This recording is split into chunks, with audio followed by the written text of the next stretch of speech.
تو آپ صلی اللہ علیہ وسلم اور آپ کے صحابہ نے وضو کیا ایک ایسی عورت کے مشکیزے سے جو کہ مشرکہ عورت تھی، تو اوپر آپ نے جو حدیث آئی اس میں آپ نے ان کے برتنوں میں کھانے سے منع کیا، تو وہاں پہ اس لیے علماء نے جو علت بتائی وہ زیادہ مضبوط لگتی ہے کہ کیونکہ اس میں خنزیر وغیرہ استعمال ہوتا ہے، لیکن عام طور پہ یہ جو مشکیزہ ہوتا ہے اس میں تو پانی استعمال ہوتا ہے، لیکن خیر اس کی بحث انشاءاللہ بعد میں آئے گی۔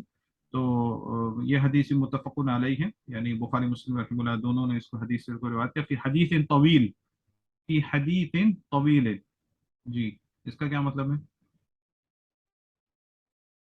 جی حدیث بہت طویل حدیث ہے، مطلب نہیں، فی حدیث کو حدیث، کچھ تھوڑا سا حصہ لائے ہیں پر ہاں اس کا حصہ لائے، یا یعنی یہ لمبی حدیث تھی اور یہ صرف اس کا اتنا حدیث کا حصہ لے کے آئے جتنی کہ یہاں پہ ضرورت تھی، تو کیا یہ جائز ہے کہ حدیث بس اتنی سی لائیں؟ یعنی حدیث جائز تو اس کو لمبی تو تھی، پتہ تو ہے۔ پھر اتنی سی حدیث صرف لا کے، ہاں علماء علماء باپ کے حدیث اس ساتھ طرح کرتے ہیں، ہاں جس طرح جو مسئلہ انہوں نے واضح کرنا ہوتا ہے وہ اتنا سا ٹکڑا لے آتے ہیں اور پھر بتا دیتے ہیں کہ اس کے علاوہ اور بھی حدیث بہت ہے۔ تو یہ محدثین کا طریقہ رہا ہے کہ وہ اس طرح کہ وہ اس طرح حدیث کو توڑ توڑ کے لا سکتے ہیں، جس طرح بخاری میں اس طرح بہت ہیں، امام بخاری کو جہاں پہ جو باب کے حساب سے جو حصہ چاہیے ہوتا ہے عام طور پہ وہ لے آتے ہیں، اور وہی حدیث ہو سکتا ہے آپ کو دوسری جگہ پہ بخاری میں اس سے زیادہ بڑی مل رہی ہو یا اس سے چھوٹی مل رہی ہو، تو وہ اپنے اس کے حساب سے۔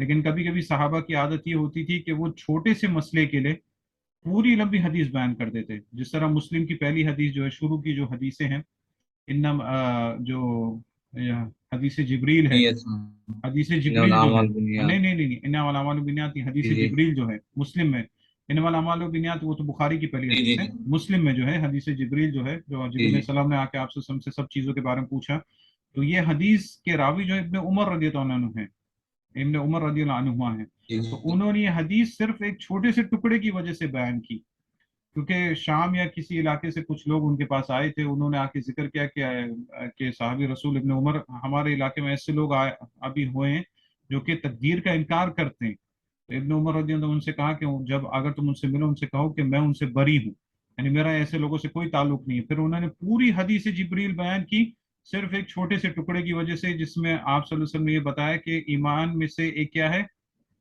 والایمان بالقدر خیری و شرری، یعنی تقدیر پہ ایمان آنا، یعنی اتنی لمبی حدیث بیان کر دی صرف ایک چھوٹے ٹکڑے کی وجہ سے۔ تو یہ محدثین کرتے یا تو پوری حدیث بیان کرتے یا تو جتنا چاہیے اتنا بیان کرتے، ٹھیک ہے، تو حدیث طویل، تو یہ لمبی چوڑی حدیث ہے انشاءاللہ، جس کو ہم انشاءاللہ امید ہے اگلی مجلس میں ہی دیکھیں گے، کیونکہ ہمارا وقت تو تقریباً ابھی ختم ہو رہا ہے، تو اور اس میں قصہ جو بیان کیا اس کو بھی انشاءاللہ دیکھ لیں گے تاکہ جو مسئلہ ہے وہ بھی تھوڑا واضح ہو جائے۔ جی کچھ اشکال یہاں پہ؟ اگلے سلسلے میں۔ ٹھیک، ٹھیک ہے انشاءاللہ۔ سبحان اللہ و بحمدہ، سبحانک اللہم و بحمدک، اشہد ان لا الہ الا انت، استغفرک و اتوب الیک۔